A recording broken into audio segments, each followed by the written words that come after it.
BJP आलाकमान के लिए इससे बड़ा झटका और क्या ही होगा कि वो बीजेपी शासित राज्य में ही उपचुनाव हार गई।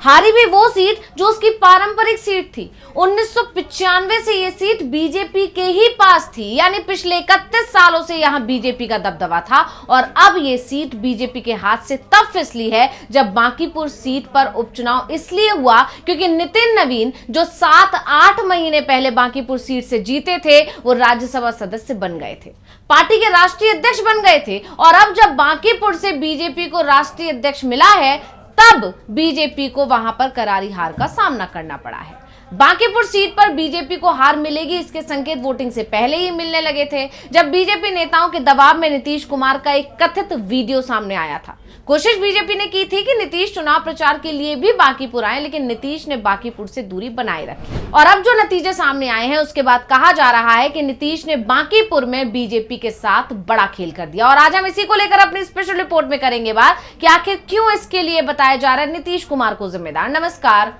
मैं हूं अंशिता।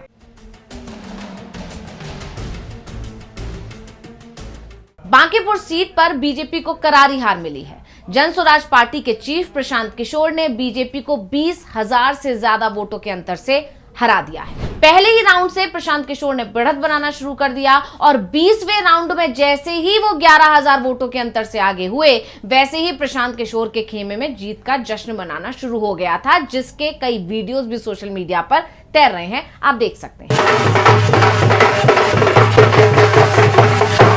और जैसे जैसे काउंटिंग आगे बढ़ती गई, बीजेपी कैंप में सन्नाटा दिखाई देने लगा। जेडीयू नेताओं के चेहरे पर जरूर चमक दिखाई दे रही थी। वैसे झटका बीजेपी के साथ साथ आरजेडी को भी लगा है। उसकी उम्मीदवार रेखा कुमारी की जमानत तक जब्त हो गई, लेकिन सबसे बड़ा झटका इसे बीजेपी के लिए माना जा रहा है।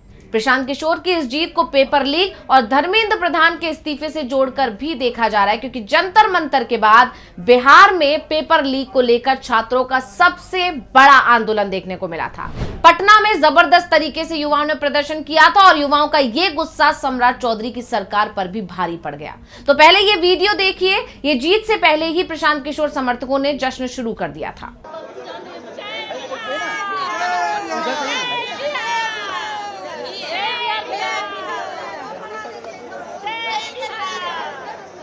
ये जश्न बीजेपी के लिए चिंता का कारण माना जा रहा है, क्योंकि 1995 से बीजेपी का बांकीपुर सीट पर कब्जा था और जब बिहार में पहली बार बीजेपी का सीएम बना है, तब बीजेपी के हाथ से बांकीपुर सीट खिसक गई है और जन स्वराज की झोली में जा गिरी है। ये सीट हारना बीजेपी के लिए ज्यादा बड़ी बात इसलिए हो जाती है क्योंकि ये सीट बीजेपी अध्यक्ष की सीट थी, यानी नितिन नवीन की। ऐसे में सवाल तो अब उनकी कुर्सी पर भी खड़ा हो गया है, लेकिन इस उपचुनाव पर नजर होने की एक और सबसे बड़ी वजह थी और वो थे नीतीश कुमार। तो आखिर क्या है इसकी वजह, चलिए सबसे पहले आपको बताते हैं।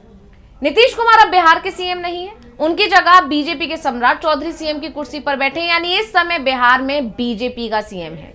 तब भी बीजेपी अपनी पारंपरिक सीट नहीं बचा पाई। कुछ ही महीनों में इतना वोट शेयर गिरा, इस पर ही चर्चा हो रही थी। और अब ये दूसरी चर्चा शुरू हो गई कि कुछ ही महीनों में बीजेपी अपनी जीती हुई सीट हार गई, यानी नीतीश के कुर्सी से हटने के बाद ये पहला उपचुनाव था जिसे बीजेपी हार गई, जिसके बाद से सियासी गलियारों में चर्चा का बाजार गर्मा गया है। चर्चा चल पड़ी है कि क्या ये हार नीतीश कुमार के कारण हुई है।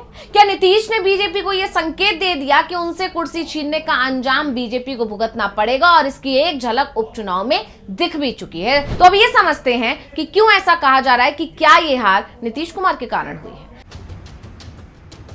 दरअसल ऐसे दावे इसलिए किए जा रहे हैं क्योंकि जब उपचुनाव की घोषणा हुई तो जेडीयू ने बीजेपी से ये सीट मांगी थी।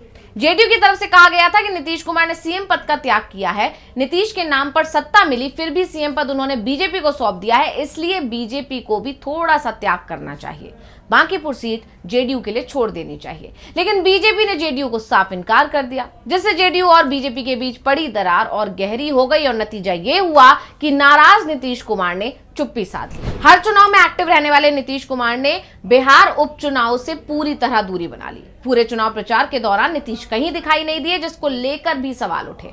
नीतीश की दूरी ने गठबंधन पर सवाल खड़े कर दिए और जब बीजेपी को गठबंधन में दरार की खबरों का असर उपचुनाव पर पड़ता दिखा तो बीजेपी ने अचानक एक वीडियो जारी किया।